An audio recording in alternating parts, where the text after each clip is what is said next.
नमस्कार दोस्तों, मैं रोहित कुमार आपका स्वागत करता हूं आपके अपने channel study with Alice Alex पर। और आप जानते हैं दोस्तों, हम अपने चैनल के माध्यम से आर की तैयारी करा रहे हैं और हमारा उद्देश्य है आपको कम समय में बेहतर कंटेंट उपलब्ध कराना। और अगर आपको हमारे द्वारा दिए गए कंटेंट में या हमारे वीडियो में सुधार की जरा सी भी गुंजाइश नज़र आती है तो आप हमें कमेंट बॉक्स में अवश्य बताएं, ताकि हम समय से उसका सुधार कर सकें। और इसी कड़ी में आगे जुड़ते हुए आज का जो हमारा टॉपिक हो जाएगा, ये हो जाएगा भारत का भूगोल। और भारत के भूगोल के अंतर्गत आ जाती है भारत की मिट्टियाँ। और भारत की मिट्टियाँ से जितने भी आपके इंपॉर्टेंट या संभावित क्वेश्चन बन सकते हैं, वो सब आपको इसी वीडियो में मिल जाएंगे। ठीक है, ये चीज़ आपको याद रखनी है। और इस तरह के क्वेश्चन जो हैं आपसे आपकी परीक्षा में पूछे जाते हैं। तो चलिए देर ना करते हुए देख लेते हैं आज के हमारे जो क्वेश्चन हो जाते हैं वो किस तरह से हो जाते हैं। और आज का जो वीडियो हो जाएगा ये आपके लिए बहुत इंपॉर्टेंट होने वाला। तो चलिए देख लेते हैं आज का हमारा पहला क्वेश्चन क्या हो जाता है। भारत की निम्न मिट्टियों में से कौन बेसाल्ट लावा के अपक्षय के कारण निर्मित हुई है, ये आपको बताना है। और ये क्वेश्चन आपसे कई बार जो है पूछा गया है। आपको बताना है भारत की निम्न मिट्टियों में से कौन बेसाल्ट लावा के अपक्षय के कारण निर्मित हुई है। जलोढ़ मिट्टी हो जाएगी, लेटेराइट, लाल मिट्टी या आपकी रेगुर मिट्टी। आपको बताना है क्वेश्चन नंबर एक का करेक्ट आंसर क्या हो जाता है। तो क्वेश्चन एक का जो करेक्ट आंसर है ये आपका रेगुर मिट्टियाँ हो जाता है। ठीक है, ये आपको देख लेना है। रेगुर मिट्टियाँ हो जाता है जो आपका बेसाल्ट लावा के अपक्षय के कारण निर्मित हुई है। बात कर लेते हैं इससे बनने वाले इंपॉर्टेंट पॉइंट की, ये भी क्या हो जाता है। भारत में रेगुर मिट्टियों का जो निर्माण है वो बेसाल्ट लावा के अपक्षय के कारण हुआ है। और इसे काली मिट्टी भी कहा जाता है। यहाँ से आपको ये याद रखना है, रेगुर मिट्टी को ही काली मिट्टी भी कहा जाता है। ये आपसे पूछा जाता है। और ये मिट्टियाँ जो हैं दक्कन ट्रैप के ऊपरी भागों में, विशेष रूप से महाराष्ट्र हो जाएगा, मध्य प्रदेश, गुजरात, आंध्र प्रदेश और कर्नाटक तक ही ये पाई जाती है। ठीक है, इन राज्यों में ये ज़्यादातर पाई जाती है और थोड़े थोड़े रूप में जो है और भी राज्यों में पाई जाती है। काली मिट्टी की बात कर लेते हैं। ये मुख्यतः जो है महाराष्ट्र, कर्नाटक, गुजरात और मध्य प्रदेश में पाई जाती है। और इस मिट्टी में मैग्नीशियम, चूना, लौह तत्व तथा कार्बनिक पदार्थों की अधिकता हो जाती है। ये भी आपको याद रखना है, यहाँ से भी आपके क्वेश्चन पूछे जाते हैं। और यहाँ समझेंगे हम मैप के माध्यम से। ये हो जाता है भारत में काली मिट्टी के क्षेत्र, और काली मिट्टी के क्षेत्र को हमने काला करके दिखाया हुआ है। ठीक है, यहाँ आप देख सकते हैं कि इस क्षेत्र में जो है काली मिट्टी आपको मिल जाएगी। ये आपको गुजरात मिल जाएगा, यहाँ आपको महाराष्ट्र मिल जाएगा, इसके बाद कुछ हिस्सा आपका कर्नाटक का भी आ जाता है और यहाँ आपको जो है मध्य प्रदेश भी मिल जाएगा। ठीक है, इन क्षेत्रों में जो है आपको काली मिट्टी देखने को मिल जाती है। और यहाँ से जो है क्वेश्चन पूछे जाते हैं और ये हो जाती है आपकी काली मिट्टी। इस तरह से कुछ ये आपको दिखाई देती है। और चलिए देख लेते हैं क्वेश्चन नंबर आज का हमारा हो जाएगा सेकंड। रैगुर किसका नाम है। रैगुर आपसे पूछा गया है ये किसका नाम है, और ये भी क्वेश्चन आपसे पूछा गया है। तो यहाँ भी आपका हम ऊपर आपको बता चुके हैं, रैगुर जो है ये आपका काली मिट्टी को कहा जाता है। ठीक है, रैगुर आपसे पूछा जा सकता है और यही क्वेश्चन सेम आपकी परीक्षा में देखने को मिल सकता है। रैगुर मिट्टी काली मिट्टी को कहा जाता है। बात कर लेते हैं इससे बनने वाले इंपॉर्टेंट पॉइंट के बारे में। काली मिट्टी को स्थानीय रूप से रैगुर या रैगुड़ या कपासी मिट्टी के नाम से भी जाना जाता है। ये कपासी मिट्टी के नाम से भी जाना जाएगा, रैगुड़ या रैगर भी कहा जा सकता है और काली मिट्टी भी इसको कहा जा सकता है। तीनों नाम आपको याद रखने, यहाँ से जो है क्वेश्चन आपका पूछा जाता है। और उष्णकटिबंधीय चैनोजम और अलग अलग नामों से भी इसको जाना जाता है। ठीक है, भारत में इस मिट्टी का जो मुख्यतः विस्तार है ये आपका महाराष्ट्र में और मध्य प्रदेश में, गुजरात में और अन्य राज्यों में भी थोड़ा थोड़ा पाया जाता है। ठीक है, ये हमने आपको मैप के माध्यम से दिखा दिया है। बात कर लेते हैं रेगुर मिट्टी सबसे ज़्यादा कहाँ पाई जाती है, ये आपसे बताना है। क्वेश्चन नंबर हो जाता है हमारा तीन। रेगुर मिट्टी सबसे ज़्यादा है कहाँ हो जाती है, महाराष्ट्र में, तमिलनाडु में, आंध्र प्रदेश में या फिर आपका झारखंड में। चलिए समझ लेते हैं मैप के माध्यम से, आंसर हम इसका आपको बाद में बताएंगे। और काली मिट्टी कौन सी है, काली मिट्टी आपकी ये वाली हो जाती है। ठीक है, यहाँ आप इसके बॉक्स में देख सकते हैं यह काली मिट्टी का है और ये जो है क्षेत्र आपका काली मिट्टी का हो जाता है। ठीक है, यहाँ से आप देख सकते हैं ये जितना भी क्षेत्र है ये आपका काली मिट्टी का हो जाता है। ठीक है, इस हिसाब से आप कह सकते हैं। ऑप्शन में आपको कौन कौन से दे रखे हैं, ऑप्शन में आपको महाराष्ट्र दिया गया है, तो महाराष्ट्र में जो है ये हो जाती है काली मिट्टी। आंध्र प्रदेश में नहीं होती है, तमिलनाडु में भी नहीं होती है और झारखंड में भी नहीं होती है। ठीक है, इस हिसाब से क्वेश्चन नंबर तीन का जो करेक्ट आंसर ये आपका ए हो जाता है। ठीक है, काली मिट्टी जो है ये आपका महाराष्ट्र के क्षेत्र में पाई जाती है और आंध्र प्रदेश में भी नहीं पाई जाती है और आपका तमिलनाडु में भी नहीं पाई जाती है और आपका झारखंड में भी नहीं पाई जाती है। ठीक है, ये चीज़ आपको याद रखनी है। और चलिए बात कर लेते हैं, क्वेश्चन नंबर हो जाता है हमारा फोर। काली कपासी मिट्टी निम्नलिखित में से किस नाम से जानी जाती है? ये क्वेश्चन जो है आपसे आरओआरओ की परीक्षा में पूछा गया है। ठीक है, यहाँ आप देख सकते हैं 2016 की परीक्षा में ये क्वेश्चन जो है आपसे पूछा है और इसी तरह के क्वेश्चन जो है हर बार पूछे जाते हैं। काली कपासी मिट्टी निम्नलिखित में से किस नाम से जानी जाती है? तो ये आपका रैगुर के नाम से जानी जाती है। क्वेश्चन नंबर 4 का जो करेक्ट आंसर है ये आपका डी हो जाता है। बात कर लेते हैं इसके बारे में। काली मिट्टी को कपासी मिट्टी, रैगुर मिट्टी, लावा मिट्टी और उत्तर प्रदेश में इसको करेल मिट्टी के नाम से जाना जाता है। उत्तर प्रदेश में किस नाम से जाना जाता है ये आपके लिए इंपॉर्टेंट हो जाता है। करेल मिट्टी के नाम से उत्तर प्रदेश में जाना जाता है और बाकी नाम भी आपको ये याद रखने हैं। ठीक है, इनसे ही जो है आपके क्वेश्चन बनते हैं। बात कर लेते हैं, क्वेश्चन नंबर हो जाता है हमारा 5 और कथन और कारण से आपका क्वेश्चन दिया गया है और इस तरह के क्वेश्चन जो है आपको परीक्षा में देखने को मिलते हैं। कथन कारण से आपको काफ़ी क्वेश्चन देखने को मिलेंगे। बात करते हैं कथन की। दक्षिणी ट्रैप की रेगड़ मिट्टियाँ काली होती हैं। ये आपका जो है सही हो जाता है क्योंकि ये काली मिट्टी जो है ये काली हो जाती है। और बात कर लेते हैं कारण की। उनमें हुमस प्रचुर मात्रा में होती है, तो ये आपका गलत हो जाता है। उनमें जो है हुमस नहीं होती है। ठीक है, काली मिट्टी में आपकी हुमस नहीं पाई जाती है, तो दूसरा जो है ये आपका गलत हो जाता है। और इस हिसाब से आपका ऑप्शन नंबर जो है पहला सही और पहला जो है सही आपका हो जाता है ऑप्शन नंबर सी में। ए आपका सही हो जाता है किंतु आर आपका गलत हो जाता है। ठीक है, दक्षिण ट्रैप में रेगुड़ मिट्टी काली हो जाती है, काली तो काली रहेगी और उनमें हुमस जो है प्रचुर मात्रा में पाई जाती है, ये आपका गलत हो जाता है। हुमस जो है उसमें नहीं पाई जाती है। बात कर लेते हैं क्वेश्चन नंबर 6 की। भारत की निम्नलिखित मिट्टियों में कपास की खेती के लिए कौन सी सर्वाधिक उपयुक्त मिट्टी हो जाती है? ये आपको बताना है। और रेगुर मिट्टी हो जाएगी, लेटेराइट हो जाएगी, जलोढ़ हो जाएगी या आपकी लाल मिट्टी हो जाती है। ये क्वेश्चन भी आपसे पूछा गया क्वेश्चन है। और क्वेश्चन नंबर 6 का जो करेक्ट आंसर है ये आपका हो जाता है रेगुर मिट्टी। और आप हमने आपको पिछले क्वेश्चन में बताया था इसको जो है कपासी मिट्टी भी कहा जाता है। ठीक है, रेगुर मिट्टी, काली मिट्टी, कपासी मिट्टी ये इसके अन्य नाम हो जाते हैं। तो क्वेश्चन नंबर 6 का जो करेक्ट आंसर है ये आपका ए हो जाता है। बात कर लेते हैं क्वेश्चन नंबर 7 की। करेवा किस प्रकार की खेती के लिए प्रसिद्ध है? करेवा की बात कर रहे हैं, करेवा जो है किस प्रकार की खेती के लिए प्रसिद्ध हो जाती है ये आपको बताना है। क्वेश्चन नंबर 7 का जो करेक्ट आंसर है ये आपका हो जाता है केसर। करेवा जो है केसर की खेती के लिए उपयुक्त हो जाती है। और यहाँ से बात कर लेते हैं इंपॉर्टेंट पॉइंट के माध्यम से। करेवा जो है ये हिमनद, चिकनी मिट्टी और दूसरे पदार्थों का हीमोड पर मोती परत के रूप में जमा हो जाता है। और करेवा जो है ये जाफरान यानी देसी केसर की कृषि के लिए प्रसिद्ध हो जाती है। ठीक है, ये आपने समझ लिया है। ये जो करेवा मिट्टी है यहाँ से क्वेश्चन बनेगा। करेवा मिट्टी जो है ये आपका देसी केसर के लिए प्रसिद्ध हो जाती है और ये हो जाती है आपकी करेवा मिट्टी। ये कुछ इस प्रकार की होती है। ठीक है, ये भी आपने देख लेना है इमेज के माध्यम से। बात कर लेते हैं, क्वेश्चन नंबर हो जाता है हमारा 8।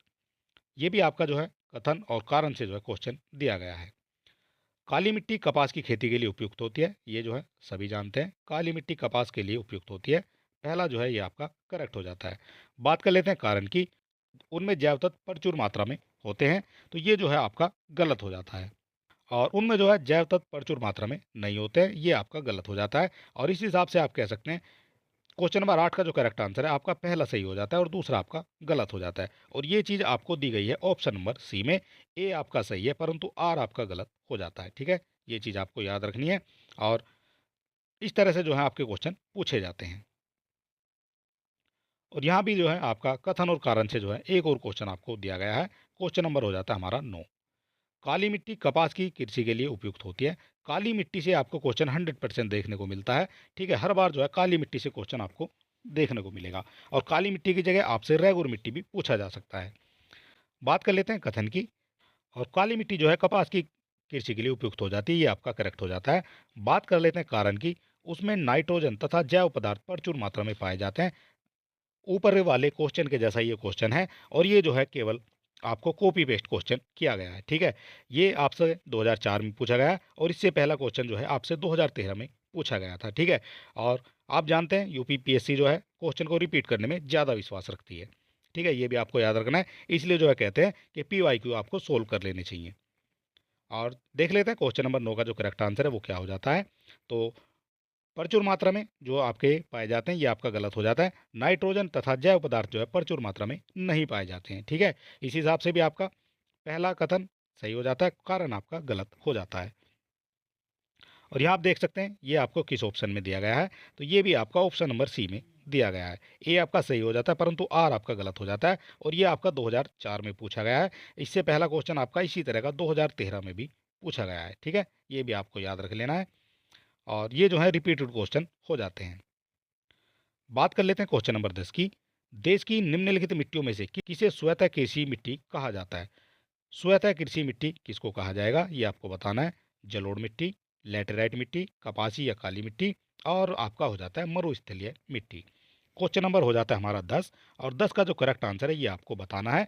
और अगर आप किसी क्वेश्चन का आंसर जानते हैं तो आप हमें कमेंट बॉक्स में आंसर कर सकते हैं और अपनी तैयारी को परख सकते हैं। अब बात कर लेते हैं क्वेश्चन नंबर 10 की। क्वेश्चन नंबर 10 का जो करेक्ट आंसर ये आपका कपासी मिट्टी या काली मिट्टी हो जाता है। ठीक है, मिट्टियों में जो है स्वतः कृषि मिट्टी किसको कहा जाता है? ये कपास की काली मिट्टी को कहा जाता है। बात कर लेते हैं क्वेश्चन नंबर 11 की। कौन सी मिट्टी कपास की खेती के लिए सबसे उपयुक्त होती है, ये आपको बताना है। कपास की खेती के लिए सबसे उपयुक्त मिट्टी ये आपकी हो जाएगी काली मिट्टी। ठीक है, क्वेश्चन नंबर 11 का जो करेक्ट आंसर है ये आपका ए हो जाता है, और ये हो जाती है आपकी काली मिट्टी, और ये कपास की खेती इसमें सबसे ज़्यादा जो है उपयुक्त मानी जाती है। ठीक है, ये आप देख सकते हैं ये आपकी काली मिट्टी होती है, और ये आपकी कपास की खेती इस तरह से जो है इसमें करी जाती है। और अगर अभी तक आपने हमारे चैनल को सब्सक्राइब नहीं किया तो आप सब्सक्राइब कर सकते हैं, वीडियो को अपने दोस्तों में भी शेयर कर सकते हैं, और हमें मोटिवेट करने के लिए एक लाइक तो आप कर ही सकते हैं। अगर आप इसकी पीडीएफ पाना चाहते हैं तो आप हमारे टेलीग्राम चैनल से भी जुड़ सकते हैं, लिंक आपको डिस्क्रिप्शन में मिल जाएगा। और सभी वीडियो की जो पीडीएफ है वो आपको हमारे टेलीग्राम चैनल पर मिल जाती है, और हमारे व्हाट्सएप चैनल से भी आप जुड़ सकते हैं। और चलिए देख लेते हैं क्वेश्चन नंबर हो जाता है हमारा 12। लावा मिट्टियाँ पाई जाती हैं। लावा मिट्टी से क्वेश्चन है, और लावा मिट्टियाँ जो है ये कहाँ पाई जाती हैं ये आपको बताना है। क्वेश्चन नंबर 12 का जो करेक्ट आंसर है ये हो जाता है आपका मालवा के पठार में। लावा मिट्टियाँ मालवा के पठार में पाई जाती हैं, और समझ लेते हैं इससे बनने वाले इंपॉर्टेंट पॉइंट के माध्यम से, और इसके बाद हम इसको मैप से भी समझेंगे। पश्चिमी भारत की काली मिट्टी का निर्माण लावा से हुआ है, और इसलिए इसे लावा मिट्टी भी कहा जाता है। मालवा का पठार इसी जो है दक्कन टैप की काली मिट्टी क्षेत्र में के अंतर्गत आता है। ठीक है, ये जो है हमने आपको बताया है, और इसको समझेंगे हम मैप के माध्यम से। ये हो जाता है आपका मैप, यानी आप कह सकते हैं ये आपका मध्य प्रदेश का मैप हो जाता है, और ये आप समझेंगे यहाँ आपका दिया गया है ये मालवा का पठार हो जाता है। ठीक है, और इस मालवा के पठार में जो है लावा मिट्टियाँ पाई जाती हैं। ठीक है, ये आपको देख लेना है। लावा मिट्टियों का जो निर्माण है वो आपका मालवा के पठार में मिल जाता है। ठीक है, ये चीज़ आपको देख लेनी है। और चलिए बात कर लेते हैं, क्वेश्चन नंबर हो जाता है हमारा 13। मालवा पठार की प्रमुख मिट्टी कौन सी हो जाती है? क्वेश्चन को बदलकर आपसे पूछ लिया गया है। पहले पूछा गया था कि आपसे लावा मिट्टियाँ कहाँ पाई जाती है, ये मालवा के पठार में पाई जाती हैं। अब आपसे पूछ लिया गया कि मालवा पठार की प्रमुख मिट्टी कौन सी है, तो ये आपका हो जाएगा काली मिट्टी। मालवा के पठार में काली मिट्टी पाई जाती है। ठीक है, जिसको लावा मिट्टी भी कहा जाता है। बात कर लेते हैं, क्वेश्चन नंबर हो जाता है हमारा 14। और इस मृदा को सिंचाई की कम आवश्यकता होती है क्योंकि यह नमी रोक कर रखती है, और वह कौन सी मृदा हो जाती है ये आपको बताना है। लाल मिट्टी, काली, लैटेराइट या फिर आपकी जलोढ़। कम सिंचाई की आवश्यकता होती है, तो ये जो है आपसे पूछा गया है काली मिट्टी हो जाती है, जिसमें कम सिंचाई की आवश्यकता होती है। ठीक है, ये आपको याद रखना है, इससे जो है क्वेश्चन आपका पूछा जाएगा। अब बात कर लेते हैं इससे बनने वाले इंपॉर्टेंट पॉइंट के बारे में। काली मिट्टियाँ या ब्लैक सोइल में तीव्र जल धारण क्षमता पाई जाती है, और यह भीगने पर ठोस और चिपचिपी हो जाती है, और सूखने पर जो है आंकुचित होकर दरार युक्त हो जाती है, और इसलिए इन्हें स्वतः जुताई वाली मिट्टी भी कहा जाता है, और इन्हें जो है सिंचाई की कम आवश्यकता पड़ती है। ये क्वेश्चन आपके लिए इंपॉर्टेंट हो जाता है क्योंकि ये क्वेश्चन आपसे कई बार परीक्षा में पूछा गया है। ठीक है, आपसे पूछा गया है कि कम सिंचाई की आवश्यकता किस मिट्टी को होती है, तो ये भी आपकी काली मिट्टी हो जाती है। और तीव्र जल धारण क्षमता किस में पाई जाती है, ये भी आपकी काली मिट्टी हो जाती है। सूखने पर किस में दरार आ जाती है, ये भी आपसे पूछा जा सकता है, ये भी आपकी काली मिट्टी हो जाती है। और बात कर लेते हैं, क्वेश्चन नंबर हो जाता है हमारा 15। निम्नलिखित कथनों में कौन से सही नहीं है? आपको बताना है कौन सा कथन जो है ये आपका सही नहीं है, ये आपको बताना है। 4 ऑप्शन आपको दे दिए गए हैं, और आपको बताना है कौन सा इनमें से सही नहीं है। बात कर लेते हैं पहले ऑप्शन की। काली मिट्टी को स्थानीय भाषा में रेगुर कहा जाता है, ये आपका करेक्ट हो जाता है। काली मिट्टी को ही स्थानीय भाषा में रेगुर कहा जाता है। और आपसे पूछा गया कौन सा सही नहीं है, तो ये तो हमारा सही हो जाता है। बात करते हैं बी ऑप्शन की। ग्रेप्स के अनुसार रेगुर मिट्टी अनिवार्य रूप से एक परिपक्व मिट्टी हो जाती है। ये जो रेगुर मिट्टी है ये आपकी परिपक्व मिट्टी हो जाती है, ये भी आपका करेक्ट हो जाता है। काली मिट्टी में आर्द्रता या नमी धारण करने की उच्च क्षमता होती है, ये भी आपके लिए करेक्ट हो जाता है। अभी हम ऊपर वाले क्वेश्चन में आपको ये बता चुके हैं। काली मिट्टी में आर्द्रता जो है या नमी धारण करने की उच्च क्षमता होती है। और बात करते हैं ऑप्शन नंबर डी की, काली मिट्टी हिमालय क्षेत्र में पाई जाती है, ये आपका गलत हो जाता है। ये हम आपको सबसे पहले क्वेश्चन में बता चुके हैं। काली मिट्टी जो है ये महाराष्ट्र के क्षेत्र में या आपका पश्चिमी भारत में सबसे ज़्यादा पाई जाती है। हिमालय से इसका कोई संबंध नहीं होता है, ठीक है। इस हिसाब से आप कह सकते हैं ऑप्शन नंबर 15 का जो करेक्ट आंसर है ये आपका डी हो जाता है, ठीक है। और ये गलत भी हो जाता है। आपसे पूछा गया था कौन सा सही नहीं है, तो आपका डी सही नहीं है और ऑप्शन के हिसाब से ये सही हो जाता है। बात कर लेते हैं इससे बनने वाले इंपॉर्टेंट पॉइंट के बारे में। काली मिट्टी भारत के दक्कन पठार में लगभग 5.46 लाख वर्ग किलोमीटर में पाई जाती है और इसमें जल धारण करने की उच्च क्षमता होती है। और इसमें जो है लोहांस की मात्रा अधिक पाई जाती है और यह हिमालय क्षेत्र में नहीं पाई जाती है, ठीक है। यहाँ भी आपसे दिखाया गया है हिमालय के क्षेत्र में इसका विस्तार नहीं मिलता है। और थोड़ा सा समझेंगे मैप के माध्यम से। यहाँ हम देखेंगे काली मिट्टी और काली मिट्टी को आपको काले कलर से दिखाया गया है। यहाँ आप देख सकते हैं ये आपका थोड़ा सा ग्रे कलर कर दिया गया है। और हम देखेंगे ग्रे कलर आपका कहाँ कहाँ आ रहा है, वहाँ वहाँ आपको काली मिट्टी मिल जाएगी। यहाँ आप देखेंगे सबसे पहले गुजरात में ये आपकी काली मिट्टी हो जाती है। इसके बाद आपका ये कुछ हिस्सा मध्य प्रदेश का, उसके बाद महाराष्ट्र और थोड़ा सा हिस्सा जो है कर्नाटक का भी आ जाता है। ये हो जाती है आपकी काली मिट्टी। और आपको कहीं भी हिमालय के क्षेत्र में काली मिट्टी देखने को नहीं मिलेगी, ठीक है। ये भी आप देख लेते हैं, ये आपका हिमालय का क्षेत्र हो जाता है। यहाँ आपको कहीं भी काली मिट्टी देखने को नहीं मिलती है, ठीक है। इस हिसाब से हमारा जो आंसर है वो आपका करेक्ट हो जाता है। हिमालय के क्षेत्र में काली मिट्टी नहीं पाई जाती है। और चलिए बात कर लेते हैं, क्वेश्चन नंबर हो जाता है हमारा 16। और 16 नंबर हमारा क्या कहता है, लेटेराइट मिट्टी मिलती है। लेटेराइट मिट्टी कहाँ पाई जाती है ये आपको बताना है। उत्तर प्रदेश में, हिमाचल प्रदेश में, पंजाब में या फिर आपकी महाराष्ट्र में। और ये भी क्वेश्चन आपसे पूछा गया क्वेश्चन है। बात कर लेते हैं क्वेश्चन नंबर 16 की। लेटेराइट मिट्टी आपसे पूछी गई है और क्वेश्चन नंबर 16 का जो करेक्ट आंसर है ये आपका डी हो जाता है। ये और भी जगह पाई जाती है और ऑप्शन के हिसाब से जो इसका करेक्ट आंसर आपका महाराष्ट्र हो जाता है, ठीक है। ये आपको याद रखना है। और यहाँ हम देखेंगे मैप के माध्यम से जो आपकी लेटेराइट मिट्टी है कहाँ कहाँ पाई जाती है, ये भी हम देखेंगे। लेटेराइट मिट्टी का सर्वाधिक विस्तार जो आपका केरल राज्य में पाया जाता है और ये मालाबार तटीय प्रदेश में हो जाती है। और इसके बाद जो है महाराष्ट्र में पाया जाता है। लेकिन हमारा ऑप्शन में जो है ये केरल नहीं दिया गया है, इसलिए हमने ऑप्शन में महाराष्ट्र लगा दिया है, ठीक है। यहाँ आप देख सकते हैं ऑप्शन में केरल नहीं है, ऑप्शन में हमारा महाराष्ट्र दिया गया है और महाराष्ट्र हमने लगा दिया है, ठीक है। और यहाँ हम बात करेंगे भारत में पाई जाने वाली लेटराइट मिट्टियों के बारे में। तो ये आप देख सकते हैं ब्लैक कलर से हमने इसको शो कर दिया है और ये आपकी पाई जाती है लेटेराइट मिट्टी। यहाँ आप देखेंगे ये आपका मालाबार तट हो जाता है। मालाबार तट पर जो है आपको लेटेराइट मिट्टी देखने को मिलेगी। इसके बाद कुछ हिस्सा जो है बीच बीच में भी आपको देखने को मिलेगा और इसके बाद जो है कुछ हिस्सा आपका पश्चिमी बंगाल और कुछ हिस्सा आपको उड़ीसा का भी देखने को मिल जाता है, ठीक है। ये भी बात आपको समझनी है। लेटेराइट मिट्टी का विस्तार आपसे पूछा गया है। इसके बाद आपको ये मेघालय में भी मिल जाएगी और कुछ हिस्सा जो है इसका असम में भी आ जाता है, ठीक है। यहाँ जो है आपको लेटेराइट मिट्टी देखने को मिलेगी और उम्मीद है इस मैप के माध्यम से आप समझने के बाद जो आप इसको कभी भूलेंगे नहीं। और चलिए बात कर लेते हैं, क्वेश्चन नंबर हो जाता है हमारा 17। और 17 हमारा क्या कहता है, लेटेराइट मिट्टियों का प्राधान्य। लेटेराइट मिट्टी का प्रधान कौन सा हो जाता है, ये हमें भी आपको बता चुके हैं। ये हो जाता है आपका मालाबार तट। मालाबार तट में सबसे ज़्यादा जो है लेटेराइट मिट्टी पाई जाती है, ये आप देख सकते हैं मैप के माध्यम से, ठीक है। और मालाबार तट पे जो है आपकी लेटेराइट मिट्टी पाई जाती है, ठीक है। ये आपको देख लेना है। क्वेश्चन नंबर 17 का जो करेक्ट आंसर ये आपका हो जाता है मालाबार तट। और ये देख लेते हैं लेटेराइट सोइल ये किस तरह की होती है, यहाँ आप देख सकते हैं, ठीक है। ये आपकी लेटेराइट सोइल हो जाती है। बात कर लेते हैं, क्वेश्चन नंबर हो जाता है हमारा 18। निम्नलिखित कथनों में कौन लेटेराइट मिट्टियों के लिए सही नहीं है। सही नहीं है ये आपसे पूछा गया है। और बात कर लेते हैं ऑप्शन के हिसाब से, वे आर्द्र अपशालित प्रदेशों में मिट्टियाँ होती हैं। ये जो है आर्द्र अपशालित प्रदेशों की मिट्टियाँ होती हैं, क्या ये सही हो जाता है। आपसे पूछा गया कौन सा सही नहीं है,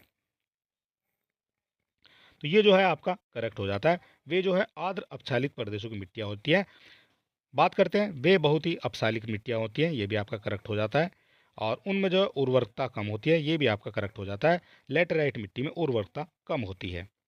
और बात कर लेते हैं ऑप्शन नंबर डी की, उनमें चूना प्रचुर मात्रा में पाया जाता है, ये आपका गलत हो जाता है। चूना उनमें नहीं पाया जाता है, ठीक है, ये भी आपको याद रखना है। और इस हिसाब से जो है लैटेराइट मिट्टी में नाइट्रोजन, फास्फोरिक अम्ल, पोटास, चूना और कार्बनिक तत्वों की कमी पाई जाती है, ठीक है, इसलिए जो है आपका ऑप्शन डी हो जाता है। और बात कर लेते हैं, क्वेश्चन नंबर हो जाता है हमारा 19। भारत में निम्नलिखित में से कौन सा मृदा प्रारूप लोहे का अतिरेक होने के कारण अनुर्वर होता जा रहा है? अनुर्वर कौन सा होता जा रहा है, ये आपको बताना है। मरुस्थल है, बालू हो जाएगा, जलोढ़, पोडजोलिक या लेटेराइट। क्वेश्चन नंबर हो जाता है हमारा 19, और 19 का जो करेक्ट आंसर है ये आपको बताना है। और क्वेश्चन नंबर 19 का करेक्ट आंसर ये आपका हो जाता है लेटेराइट, ठीक है। बात हम लेटेराइट की कर रहे हैं, तो ये इसका आंसर जो है लेटेराइट हो जाता है। और बात कर लेते हैं इसके बारे में। उपयुक्त मिट्टियों में राइट में ही लोह ऑक्साइड पाया जाता है, और स्पष्ट है कि लेटेराइट मिट्टी लोहे का अतिरेक होने के कारण अनुर्वर हो जाती है, ठीक है। ये जो है अनुर्वर हो जाती है, और ये जो है उर्वर नहीं रहती है। और ये हो जाती है आपकी लेटेराइट मिट्टी, ये जो है अनुर्वर हो जाती है, ठीक है, ये भी आप समझ सकते हैं। और चलिए बात कर लेते हैं, क्वेश्चन नंबर हो जाता है हमारा 20। जलोढ़ मिट्टी के संदर्भ में नीचे दिए गए 4 कथनों में से सही कथन को आपको चुनना है। ये कौन कौन सा सही हो जाता है, सही कथन का आपको चुनाव करना है। बात कर लेते हैं पहले कथन की। यह मिट्टी भारत के कुल भूभाग में करीब 14% हिस्से पर पाई जाती है। क्या ये करेक्ट हो जाता है, ये आपको बताना है। और यह मिट्टी भारत के कुल भूभाग के 14% पर पाई जाती है, ये आपका गलत हो जाता है। 14% पर ये नहीं पाई जाती है। और बात हो रही है जलोढ़ मिट्टी की, तो भारत में सबसे ज़्यादा जो है ये जलोढ़ मिट्टी ही पाई जाती है, और ये 14% पर नहीं पाई जाती, ये आपकी 33% भाग पर, लगभग 33% भाग पर पाई जाती है, ठीक है, ये आपको याद रखना है। इस हिसाब से ये जो है गलत हो जाता है। बात कर लेते हैं बी की। इस मिट्टी में फास्फोरिक एसिड भरपूर मात्रा में पाया जाता है, और ये जो है आपका करेक्ट हो जाता है। इस मिट्टी में फास्फोरिक एसिड भरपूर मात्रा में पाया जाता है। बात हो रही है जलोढ़ मिट्टी की। और इसके बाद देख लेते हैं, यह मिट्टी रे, थूर, जोपन जैसे नामों से जानी जाती है, तो ये भी आपका गलत हो जाता है, ठीक है। यह मिट्टी जो है इस नाम से नहीं जानी जाती है, ये आपके लिए गलत हो जाता है। और यह मिट्टी उपजाऊ नहीं है, ये भी आपका गलत हो जाता है। सबसे जो उपजाऊ मिट्टी है वो आपकी जलोढ़ मिट्टी ही हो जाती है, ठीक है, ये चीज़ आपको याद रखनी है। इस हिसाब से आप कह सकते हैं क्वेश्चन नंबर 20 का जो करेक्ट आंसर ये आपका बी हो जाता है। और बात कर लेते हैं जलोढ़ मिट्टी के बारे में। तो जलोढ़ मिट्टी का जो विस्तार है ये भारत के लगभग 33% भाग पर मिल जाता है। और यहाँ से आप देख सकते हैं जो है आपका ये ब्लैक कलर का मैप है, और इसमें आप देख सकते हैं कहाँ कहाँ तक से इसका विस्तार हो जाता है, ठीक है। सबसे पहले देखते हैं, ये इधर आपका गुजरात भी हो जाता है, इधर आपका जो ये हिमालय से नीचे का क्षेत्र है, और ये गंगा का जितना भी मैदान होता है ये आपका सब जो है ये जलोढ़ क्षेत्र के अंतर्गत आ जाता है, ठीक है। और इसके बाद जो नदियों वाला क्षेत्र होता है, आप पश्चिम बंगाल की तरफ से चलेंगे और यहाँ उड़ीसा का भी कुछ भाग आ जाता है, आंध्र प्रदेश का भी आ जाता है, इसके बाद आपका तमिलनाडु भी आ जाता है, केरल का भी कुछ भाग होता है, और थोड़ा थोड़ा ये सभी जगह से आ जाता है, ठीक है। यहाँ आप देख सकते हैं ये आपकी हो जाती है जलोढ़ मिट्टी, ठीक है। और जलोढ़ मिट्टी जो है पूरे भारत की लगभग 33% क्षेत्र पर पाई जाती है, ठीक है, ये भी आपको देख लेना है। और 33% ये लगभग में बताया गया है, कहीं पर आपको 33.5 भी मिल सकता है, और कहीं पर आपको 33 भी देखने को मिल सकता है, ठीक है, ये बात आपको याद रखनी है। बात की गई है जलोढ़ मिट्टी की, और ये हो जाती है आपकी जलोढ़ मिट्टी, ये हो जाती है आपकी जलोढ़ मिट्टी जो नदियों के सहारे, नदियों के द्वारा बहाकर लाई जाती है, ठीक है, ये आपको देख लेना है। और ये जो है सबसे ज़्यादा उपजाऊ भी हो जाती है, यहाँ से भी आपके क्वेश्चन पूछे जाते हैं। बात कर लेते हैं, क्वेश्चन नंबर हो जाता है हमारा 21। भारत में सबसे अधिक उपजाऊ, देखिए दोस्तों वो सेम क्वेश्चन आ गया जो हम अभी आपको बता रहे थे। भारत में सबसे अधिक उपजाऊ मिट्टी कौन सी हो जाती है, ये आपकी हो जाती है जलोढ़ मिट्टी। सबसे अधिक उपजाऊ जो मानी जाती है ये जलोढ़ मिट्टी मानी जाती है। क्यों मानी जाती है, क्योंकि नदियों के साथ जो है कुछ अवसाद भी बहकर आ जाते हैं, ठीक है। और उनके जो आपके अवसाद बहकर आते हैं उनमें जो है ये उनकी वजह से उपजाऊ मिट्टी ये हो जाती है। और ये क्वेश्चन जो है आपसे आर की परीक्षा में पूछा गया क्वेश्चन है, ठीक है। और समझ लेते हैं इंपॉर्टेंट पॉइंट के माध्यम से। जलोढ़ मिट्टी भारत की सबसे अधिक उपजाऊ मिट्टी हो जाती है, और इसमें नाइट्रोजन की मात्रा कम होती है। और जलोढ़ जो मृदाएं हैं मूलतः हिमालय के निक्षेपों से बनी होती हैं, जो आपकी हिमालय के द्वारा नदियां निकल कर आती हैं उनके द्वारा जो है ये इस मिट्टी का निर्माण होता है, ठीक है, ये भी आपको समझ लेना है। क्वेश्चन नंबर हो जाता है हमारा 22। निम्नलिखित में से कौन सी मिट्टी नदियों द्वारा निर्मित होती है, ये आपसे पूछा गया है, नदियों द्वारा निर्मित कौन सी मिट्टी होती है। और हमने अभी आपको बताया जो आपकी हिमालय के द्वारा नदियाँ निकलती हैं वो सब जो हैं उनके द्वारा जो है जलोढ़ मिट्टी का निर्माण होता है। और यहाँ भी आपका जो आंसर है वो आपका जलोढ़ मिट्टी हो जाता है। ठीक है, जल के द्वारा इनका निर्माण होता है, इसलिए इसको जलोढ़ मिट्टी कहा जाता है। क्वेश्चन नंबर 22 का जो करेक्ट आंसर है ये आपका सी हो जाता है। बात कर लेते हैं, क्वेश्चन नंबर हो जाता है हमारा 23। निम्नलिखित में से कौन सी मिट्टी नदियों द्वारा निर्मित होती है? ये जो है क्वेश्चन आपसे बार बार परीक्षा में पूछे जाते हैं और इसी तरह के क्वेश्चन जो है पूछे जाते हैं। अगर आपने एक बार इसकी थ्योरी पढ़ ली है या इसके क्वेश्चन देख लिए तो आपको बार बार पढ़ने की आवश्यकता नहीं होती है। निम्नलिखित में से कौन सी मिट्टी नदियों द्वारा निर्मित होती है? ये भी आपका जलोढ़ मिट्टी हो जाती है। और बात कर लेते हैं जलोढ़ मिट्टी के बारे में। नदियों के जो जल के द्वारा निर्माण होता है जिस मिट्टी का, वो उन मिट्टी आपकी जलोढ़ मिट्टी कही जाती है। ठीक है, ये जो है जलोढ़ मिट्टियाँ हो जाती हैं और ये पानी के द्वारा, नदियों के द्वारा कुछ अवसाद बहाकर लाए जाते हैं और उनकी वजह से जो ये उपजाऊ भी हो जाती है। बात कर लेते हैं, क्वेश्चन नंबर हो जाता है हमारा 24। भारत में सबसे बड़ा मिट्टी वर्ग है। भारत में सबसे बड़ा मिट्टी का वर्ग कौन सा हो जाता है? लाल मिट्टी, काली मिट्टी, बलुई मिट्टी या आपकी कछारी मिट्टी। आपको बताना है भारत में सबसे बड़ी मिट्टी जो है का वर्ग कौन सा हो जाता है। और क्वेश्चन नंबर हो जाता है हमारा 24, और 24 का जो करेक्ट आंसर ये आपका कछारी मिट्टी हो जाता है। और कछारी मिट्टी को ही जो है जलोढ़ मिट्टी कहा जाता है, ये भी आपको याद रखना है। ठीक है, इसी को जो है जलोढ़ मिट्टी कहा जाता है। बात कर लेते हैं इंपॉर्टेंट पॉइंट के माध्यम से। कछारी मिट्टी यानी जलोढ़ मिट्टी सर्वाधिक क्षेत्र में पाई जाने वाली महत्वपूर्ण मिट्टी हो जाती है और यह मिट्टी देश के 33.5% भाग पे लगभग 11 लाख वर्ग किलोमीटर क्षेत्र में विस्तृत होती है। और यह मिट्टी कहाँ कहाँ पाई जाती है? पंजाब में, और पंजाब से असम तक हो जाती है। और ये विशाल मैदानी क्षेत्र के साथ साथ नर्मदा, ताप्ती, महानदी, गोदावरी, कृष्णा और कावेरी घाटियों तक भी ये फैली हुई है। और ये हम जो है मैप के माध्यम से आपको पहले ही बता चुके हैं। और यहाँ देखेंगे, ये आपकी हो जाती है जलोढ़ मिट्टी। कौन सी हो जाती है जलोढ़ मिट्टी? सबसे पहले समझेंगे आप मैप के माध्यम से। यहाँ आप देख सकते हैं ये आपकी जलोढ़ मिट्टी हो जाती है और ये आप इसका कलर देख सकते हैं। और ये जो मिट्टी है ये कहाँ कहाँ हो जाती है, ये आप देख सकते हैं। गुजरात से लेकर यहाँ पंजाब, और पंजाब से लेकर चलेंगे आपका असम तक। ठीक है, ये असम के क्षेत्र तक जो है जलोढ़ मिट्टी का निर्माण हो जाता है। और इसके बाद जितनी भी आपकी नदियाँ होती हैं दक्षिण भारत की, वहाँ भी जो है इनका निर्माण हो जाता है। ठीक है, यहाँ आप देख सकते हैं ये आपकी सारी जो मिट्टी हो जाती है ये आपकी जलोढ़ मिट्टी हो जाती है। ठीक है, ये हम आपको पहले भी बता चुके हैं। बात कर लेते हैं, क्वेश्चन नंबर हो जाता है हमारा 25। निम्नांकित में से मिट्टी का कौन सा वर्ग भारत के सर्वाधिक क्षेत्र पर फैला हुआ है? सर्वाधिक क्षेत्र पर कौन सी मिट्टी का क्षेत्र फैला हुआ है ये आपको बताना है। तो ये भी आपका जलोढ़ मिट्टी हो जाता है। जलोढ़ मिट्टी जो है सर्वाधिक क्षेत्र पर फैली हुई है। कितने क्षेत्र पर फैली गई है? 33.5% क्षेत्र पर ये पूरे भारत के फैली हुई है। बात कर लेते हैं क्वेश्चन नंबर 26 की। गंगा के मैदान की पुरानी कछारी मिट्टी को क्या कहा जाता है? बात हो रही है पुरानी कछारी मिट्टी की, और अभी हमने बात की थी कछारी मिट्टी। तो कछारी मिट्टी ये तो आपकी हो जाती है जलोढ़ मिट्टी, और जो पुरानी है पुरानी जलोढ़ मिट्टी को क्या कहा जाता है ये आपसे पूछा गया है। भाबर कहा जाएगा, बांगर कहा जाएगा, खादर कहा जाएगा या आपका खोंडोलाइट कहा जाएगा। क्वेश्चन नंबर हो जाता है हमारा 26, और 26 का जो करेक्ट आंसर ये आपका हो जाता है बी। जो आपकी पुरानी कछारी मिट्टी है उसको बांगर कहा जाता है, और जो नई मिट्टी है उसको जो है खादर कहा जाता है। ये भी आपको याद रखना है। और हमारा जो ऑप्शन सही हो जाएगा वो आपका बांगर मिट्टी हो जाएगा। बात कर लेते हैं इसके बारे में डिटेल से। और ये हो जाती है आपकी गंगा के मैदान की पुरानी कछारी मिट्टी को बांगर कहा जाता है। और इनकी स्थिति बाढ़ की पहुंच से परे यानी कुछ ऊंचाई पर हो जाती है। ठीक है, जो आपकी बाढ़ वहां तक नहीं पहुंच पाती है। और इन मिट्टियों का जो रंग है वो पीला या रफाक भूरा भी पाया जाता है। ठीक है, ये भी आपको याद रखना है। और बात कर लेते हैं इस मिट्टी के बारे में। ये आपका हो जाता है मैदान का वर्गीकरण, और यहाँ आप देख सकते हैं ये आपका ट्रांस हिमालय हो जाता है। इसके बाद ये जो है भाबर का क्षेत्र हो जाता है, और ये जो है पथरीला क्षेत्र हो जाता है। इसके बाद आ जाता है आपका तराई का क्षेत्र, और तराई का क्षेत्र जो है ये आपका भाबर और बांगर के बीच में हो जाता है। ठीक है, यहाँ जो है आपको ये वनस्पतियाँ देखने को मिल जाती है।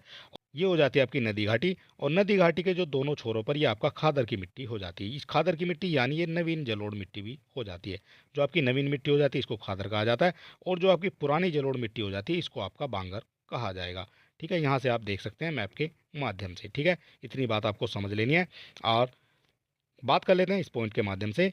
बांगर प्रदेश भाबर प्रदेश के दक्षिण का दलदली क्षेत्र है, और ये जो है बारीक कंकड़, पत्थर, रेत और चिकनी मिट्टी से बना होता है। ये भी आपको याद रखना है, ये जो है चिकनी मिट्टी से बना होता है। बात कर लेते हैं क्वेश्चन नंबर 27 की। निम्नलिखित में से किस प्रकार की मिट्टी की जल धारण क्षमता सबसे कम होती है? सबसे कम आपको बतानी है जल धारण क्षमता सबसे कम किसकी होती है? बलुई दोमट की, दोमट बालू की, मटियार की या फिर आपकी दोमट की। क्वेश्चन नंबर हो जाता है हमारा 27, और 27 का जो करेक्ट आंसर ये आपका हो जाता है बलुई दोमट। ठीक है, बलुई दोमट मिट्टी की जल धारण क्षमता सबसे कम होती है। और बात कर लेते हैं इसके बारे में, और बलुई मिट्टी को भी देख लेते हैं। दोमट बलुई मिट्टी की जल धारण क्षमता सबसे कम होती है, क्योंकि इसमें रवे भारी मात्रा में पाए जाते हैं। और यहाँ आप देख सकते हैं ये हो जाती है आपकी बलुई दोमट मिट्टी। ठीक है, इसमें जो है जल धारण क्षमता सबसे कम पाई जाती है। और चलिए देख लेते हैं, क्वेश्चन नंबर हो जाता है हमारा 28। दुमट्टी लोम मिट्टी में मिट्टी का कौन सा कण मिलता है, ये आपको बताना है। बालूकन, चिकनाकन, पासुकन या आपके सभी प्रकार के कण इसमें मिलते हैं। क्वेश्चन नंबर हो जाता है हमारा 28, और 28 का जो करेक्ट आंसर है ये हो जाता है आपका सभी प्रकार के कण इसमें पाए जाते हैं। जो आपकी दुमट्टी लोम मिट्टी होती है इसमें बालूकन भी पाया जाता है, चिकनाकन भी पाया जाता है और पासुकन भी पाया जाता है। ऑप्शन नंबर जो आपका डी है ये आपका करेक्ट हो जाता है। बात कर लेते हैं इसके बारे में। सामान्यतः दोमट मिट्टी ये आपका 40% इसमें बालू के कण पाए जाते हैं, 40% मृतिका यानी किले पाई जाती है, और इसमें जो है 20% गाद के कण भी पाए जाते हैं। इसलिए आप कह सकते हैं ये जो सभी हैं इसमें पाए जाते हैं। और यहाँ बात करते हैं, क्वेश्चन नंबर हो जाता है हमारा 29, और 29 हमारा सूची 1 और सूची 2 से सुमेलित इनको करना है। इस तरह का ये क्वेश्चन दिया गया है, और इनका जो है प्रयोग करके सही उत्तर का आपको चयन भी करना है। इधर आपकी सूची 1 हो जाती है मिट्टी, और सूची 2 में आपके राज्य दिखाए गए हैं, और इनको जो है आपको सुमेलित करना है। और चलिए बात कर लेते हैं, ये हो जाता है आपका जलोढ़ मिट्टी। जलोढ़ मिट्टी हमने आपको बता दिया है जलोढ़ मिट्टी कहाँ इसका विस्तार हो जाता है। तो जलोढ़ मिट्टी का सर्वाधिक विस्तार ये आपका उत्तर प्रदेश में मिल जाएगा। काली मिट्टी की बात करेंगे तो काली मिट्टी का सर्वाधिक विस्तार ये आपका महाराष्ट्र में देखने को मिल जाएगा। और लाल मिट्टी की बात करेंगे तो लाल मिट्टी आपकी हो जाती है आंध्र प्रदेश से संबंधित। और मरुस्थलीय मिट्टी, ये हर स्टूडेंट जानता होगा, मरुस्थलीय ये आपका राजस्थान से संबंधित हो जाएगा। इस हिसाब से आप कह सकते हैं ए का हो जाएगा आपका 2, और ए का 2 आपका दिया गया है, ए का 2 केवल आपका एक ही ऑप्शन में दिया गया है, और वो हो जाता है आपका ये। ठीक है, ये आपको याद रखना है। और ये क्वेश्चन जो है आपसे आर की परीक्षा में पूछा गया क्वेश्चन है, और ये हाल फिलहाल में 2021 में ही पूछा गया क्वेश्चन है। और आपने देख लिया है, ए का आपका 2 हो जाता है, बी का आपका 3 हो जाता है यानी महाराष्ट्र, सी का आपका 4 हो जाता है, और डी का आपका 1 हो जाता है। ठीक है, ये भी आपको याद रखना है। और इस तरह के क्वेश्चन जो है आपसे आपकी परीक्षा में पूछे जाते हैं, ये भी आपको याद रखना है। और यहाँ हम देख लेते हैं किस तरह की जो है मिट्टियाँ हो जाती हैं, इससे हम समझ लेते हैं।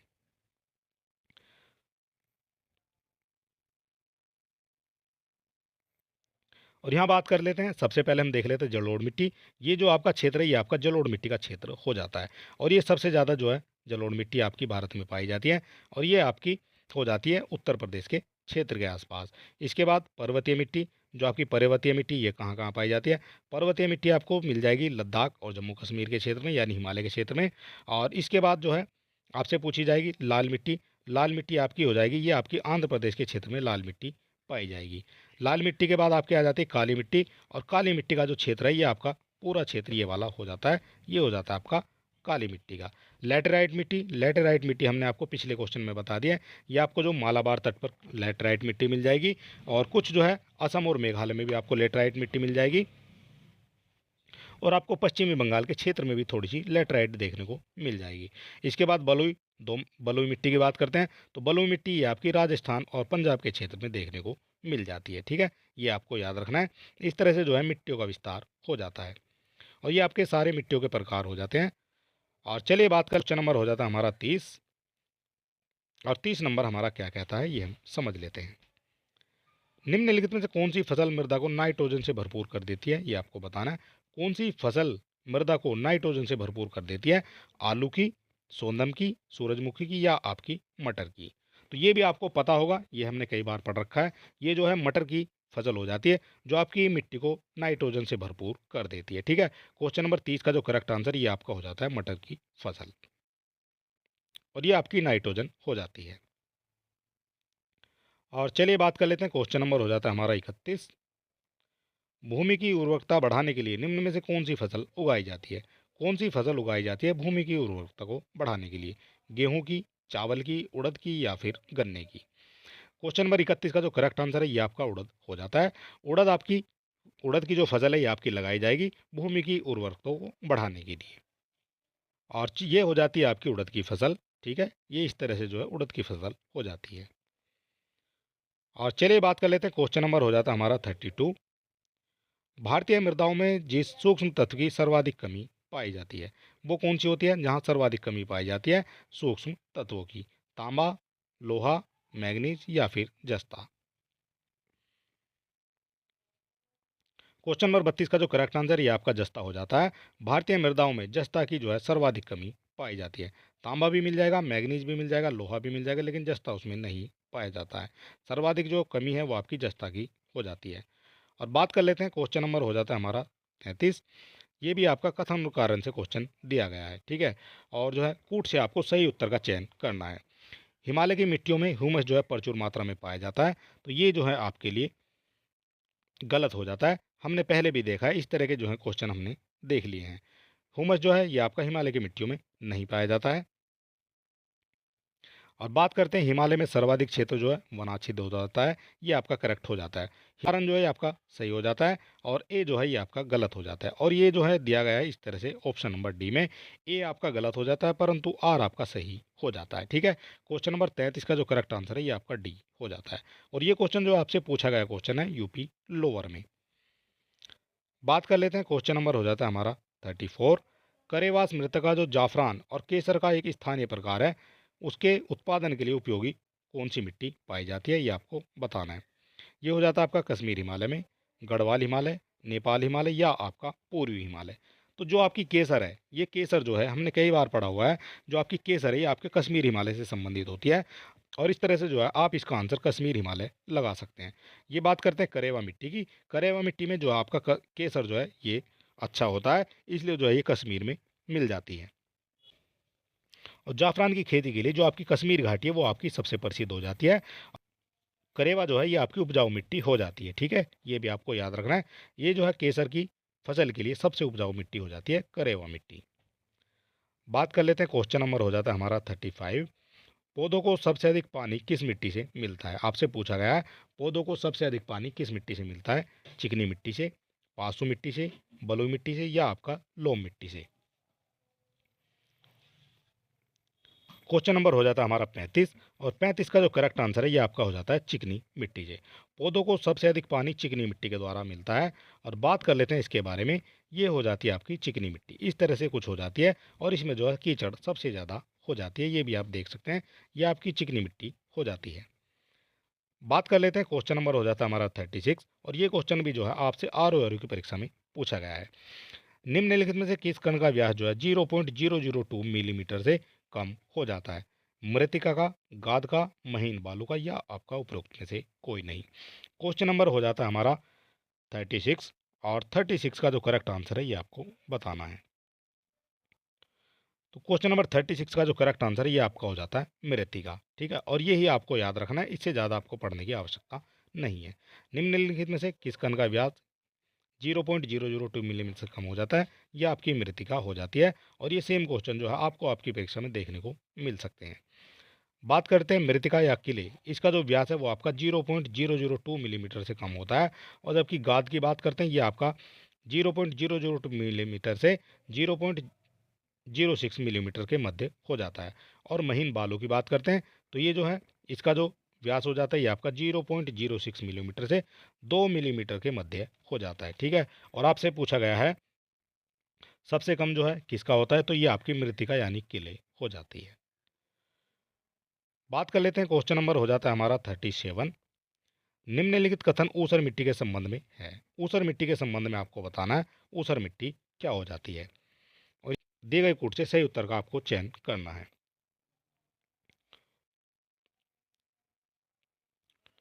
और पहला जो है हम कथन देख लेते हैं, चूने का प्रयोग कर इसको सुधारा जा सकता है। ऊसर मिट्टी की बात हो रही है, चूने का प्रयोग करके इसको सुधारा जा सकता है, तो ये आपका गलत हो जाता है। चूने का प्रयोग करके इसको नहीं सुधारा जाता है। और बात कर लेते हैं ऑप्शन नंबर बी की, जिस मिट्टी का पीएच मान 7 से अधिक हो जाता है वो आपकी ऊसर मिट्टी हो जाती है, तो ये आपका करेक्ट हो जाता है, ठीक है। ऊसर मिट्टी जो है ये आपकी हो जाती है जिसका पीएच मान 7 से अधिक होता है। और बात कर लेते हैं ऑप्शन नंबर 3 की, इस मिट्टी में धान की फसल उगाई जा सकती है, तो धान की फसल जो है इस मिट्टी में उगाई जा सकती है, ठीक है, ये भी आपको याद रखना है। ऊसर मिट्टी में धान की फसल उगाई जाती है। और इस हिसाब से आप कह सकते हैं 2 और 3 ये आपके करेक्ट हो जाते हैं। और 2 और 3 ये आपके दिए गए हैं ऑप्शन नंबर बी में। क्वेश्चन नंबर 37 का जो करेक्ट आंसर ये आपका हो जाता है बी। ठीक है, ये भी आपको याद रखना है। बात कर लेते हैं, क्वेश्चन नंबर हो जाता है हमारा 38। सामान्य फसलें उगाने के लिए उर्वर भूमि का पीएच मान कितना होने की संभावना है? पीएच मान कितना होने की संभावना है? 3 हो जाएगा, 4 हो जाएगा, 6 से 7 हो जाएगा, या आपका 9 से 10 हो जाता है। सामान्य फसलों की बात हो रही है, जो आपकी उर्वर जो भूमि का पीएच मान कितना होने की संभावना है, तो ये हो जाता है आपका 6 से 7। ठीक है, 6 से 7 जो है पीएच मान इनकी होने की संभावना हो जाती है सामान्य फसलों के लिए उर्वर भूमि में। और चलिए बात कर लेते हैं, क्वेश्चन नंबर हो जाता है हमारा 39। तेजाबी मिट्टी को कृषि योग्य बनाने हेतु निम्नलिखित में से किसका उपयोग किया जाता है? तेजाबी मिट्टी की बात हो रही है और किसका उपयोग किया जाएगा इसको जो है कृषि योग्य बनाने के लिए? लाइम का, जिप्सम का, कैल्शियम का, या आपका वेजिटेबल कंपोस्ट का? क्वेश्चन नंबर हो जाता है हमारा 39। 39 का जो करेक्ट आंसर है ये आपका हो जाता है लाइम। लाइम का जो है उपयोग किया जाएगा तेजाबी मिट्टी को कृषि योग्य मिट्टी बनाने के लिए। बात कर लेते हैं इसके बारे में। तेजाबी मिट्टी को कृषि योग्य बनाने के लिए सामान्यतः चूने और लाइम का प्रयोग किया जाता है, और मिट्टी के अधिक अम्लीय या अधिक क्षारीय होने पर वह सामान्य फसलों की कृषि के लिए भी उपयुक्त नहीं रहती है। ठीक है, ये भी आपको याद रखना है। और बात कर लेते हैं, क्वेश्चन नंबर हो जाता है हमारा 40। किसका उपयोग मिट्टी की लवणता एवं क्षारीयता की समस्या का दीर्घकालीन हल हो जाता है? कौन सा हो जाता है जो लवणता और क्षारीयता की समस्या का दीर्घकालिक हल हो जाता है? रॉक फॉस्फेट, जिप्सम खाद, या फिर आपका यूरिया? और क्वेश्चन नंबर 40 का जो करेक्ट आंसर है ये आपका हो जाता है जिप्सम। ठीक है, जिप्सम हो जाता है जो आपका लवणता एवं क्षारीयता की समस्या का दीर्घकालिक हल हो जाता है। और यहाँ बात करेंगे हम क्वेश्चन नंबर 41 के बारे में। भारत में सर्वाधिक क्षारीय क्षेत्र पाया जाता है। क्षारीय क्षेत्र कहाँ पाया जाता है? गुजरात राज्य में, हरियाणा में, पंजाब में, या फिर आपका उत्तर प्रदेश में? यह आपको बताना है। सब भारत में सर्वाधिक क्षारीय क्षेत्र पाया जाता है, तो ये जो है हो जाता है आपका उत्तर प्रदेश में।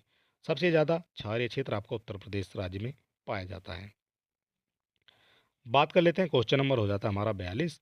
भारत में लवणीय मृदा का सर्वाधिक क्षेत्रफल है। लवणीय मृदा की बात हो रही है, तो सर्वाधिक क्षेत्रफल इसका कहाँ पाया जाता है? उत्तर प्रदेश में, हरियाणा में, गुजरात में, या फिर आपका महाराष्ट्र में? क्वेश्चन नंबर हो जाता है हमारा 42, और 42 का जो करेक्ट आंसर है ये आपका हो जाता है गुजरात। भारत में लवणीय मृदा की बात हो रही है, और लवणीय मृदा आपकी गुजरात में पाई जाती है। और यहाँ देख लेते हैं, क्वेश्चन नंबर हो जाता है हमारा 43। और 43 हमारा क्या कहता है? लवन प्रभावित मृदाओं का सर्वाधिक क्षेत्रफल वाला राज्य कौन सा हो जाएगा, ये आपको बताना है। क्वेश्चन जो है रिपीटेड है, और इस तरह के क्वेश्चन जो है रिपीटेड क्वेश्चन आपको हर बार परीक्षा में देखने को मिलते हैं। तो लवन प्रभावित मिट्टी की बात हो रही है, तो ये भी आपका जो आंसर है ये आपका गुजरात हो जाता है। ठीक है, और ये जो है 2017 में पूछा गया है, और इससे पहला क्वेश्चन 2012 में पूछा गया था। और यहाँ बात करेंगे क्वेश्चन नंबर 44 की। निम्नलिखित में से कौन सी मिट्टी चाय बागानों के लिए उपयुक्त होती है? चाय बागानों की बात हो रही है, और ये जो है आपकी अम्लीय हो जाएगी, क्षारीय हो जाएगी, जलोढ़ का क्षारीय हो जाएगी, या आपकी रेगड़ मिट्टी हो जाएगी, ये आपको बताना है। मिट्टी जो है चाय बागानों के लिए उपयुक्त हो जाती है, तो ये हो जाती है आपकी अम्लीय मिट्टी। ठीक है, निम्नलिखित में से अम्लीय मिट्टी जो है चाय बागानों के लिए उपयुक्त हो जाती है। बात कर लेते हैं इससे बनने वाले इंपॉर्टेंट पॉइंट के बारे में।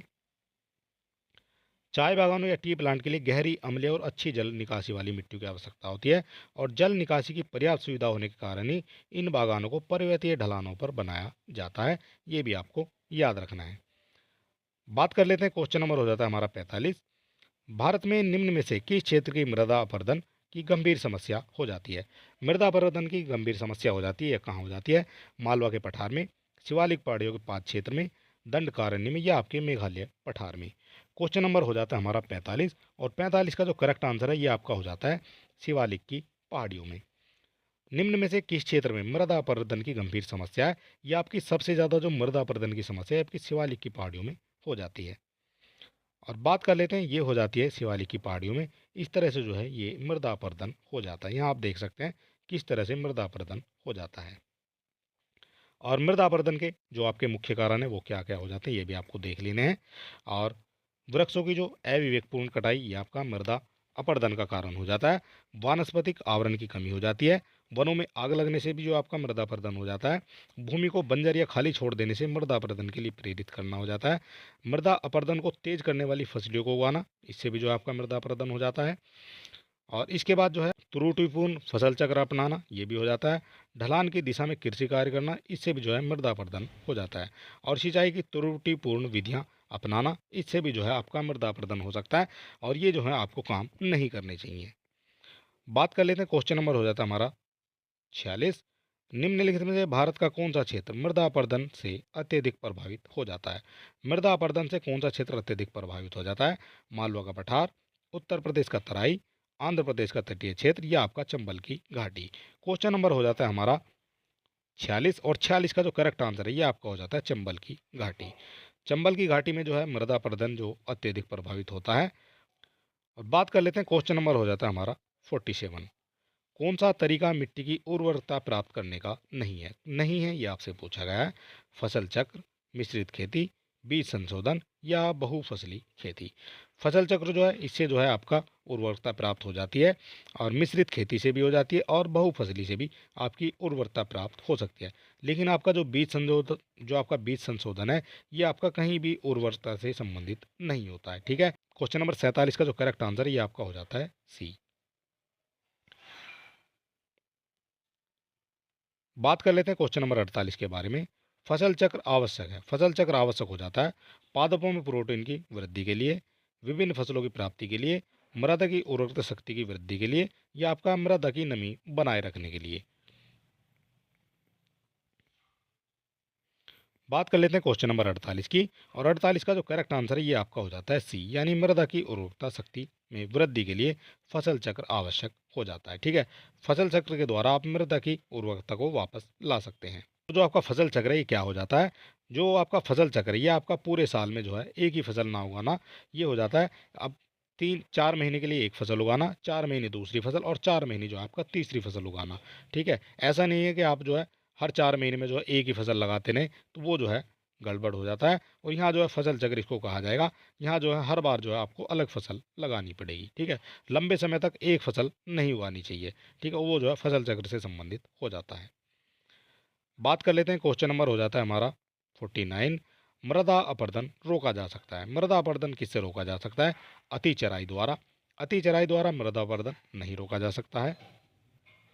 वनस्पति के उन्मूलन द्वारा, तो ये भी आपका गलत हो जाता है। वनस्पति का जब उन्मूलन कर देंगे तो जो है आपका मृदा अपरदन नहीं रोका जाएगा। वनोरोपण द्वारा, वनोरोपण द्वारा जो है मृदा अपरदन रोका जा सकता है। ये एक ही जो है कारण हो जाता है जिसके द्वारा मृदा अपरदन को रोका जा सकता है। पक्षी संख्या में वृद्धि करके ऐसा भी नहीं हो सकता है। पक्षी संख्या में वृद्धि करके जो है मृदा अपरदन को नहीं रोका जा सकता है। क्वेश्चन नंबर 49 का जो करेक्ट आंसर है ये आपका हो जाता है सी। और यहाँ कुछ बात कर लेते हैं, मृदा अपरदन को रोकने के उपाय क्या क्या उपाय हो जाते हैं?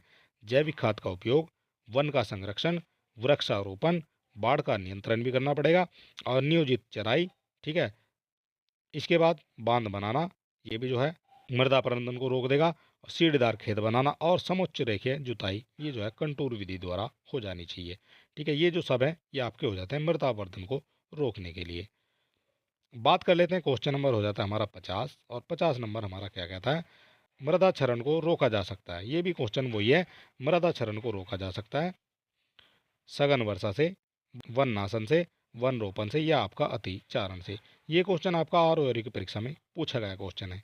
और क्वेश्चन नंबर हो जाता है हमारा 50, और 50 का जो करेक्ट आंसर है ये आपका हो जाता है वन रोपण से। मृदा क्षरण को रोका जा सकता है वन रोपण के द्वारा। ठीक है, ये हो जाता है वन रोपण। इस तरह से जो है आपको वन रोपण करना है, उससे जो है आपका मृदा का क्षरण रुक जाएगा। और चलिए दोस्तों, आज का जो हमारा वीडियो है ये समाप्त होता है। और चलिए दोस्तों, ये जो हमारा वीडियो था ये हो जाता है भारत के भूगोल से संबंधित, भारत की मिट्टियाँ, ये इसका टॉपिक हो जाता है। और इससे पहली वीडियो अगर आपने नहीं देखी है तो आप हमारे चैनल पर विजिट कर सकते हैं, वहाँ आपको टॉपिक वाइज सभी वीडियो मिल जाएंगे। और अगर अभी तक आपने हमारे चैनल को सब्सक्राइब नहीं किया तो आप सब्सक्राइब कर सकते हैं। और इसकी जो है फ्री PDF पाने के लिए आप हमारे टेलीग्राम चैनल से भी जुड़ सकते हैं, लिंक आपको डिस्क्रिप्शन में मिल जाएगा। तो चलिए दोस्तों, मिलते हैं नेक्स्ट वीडियो में, और तब तक के लिए नमस्कार।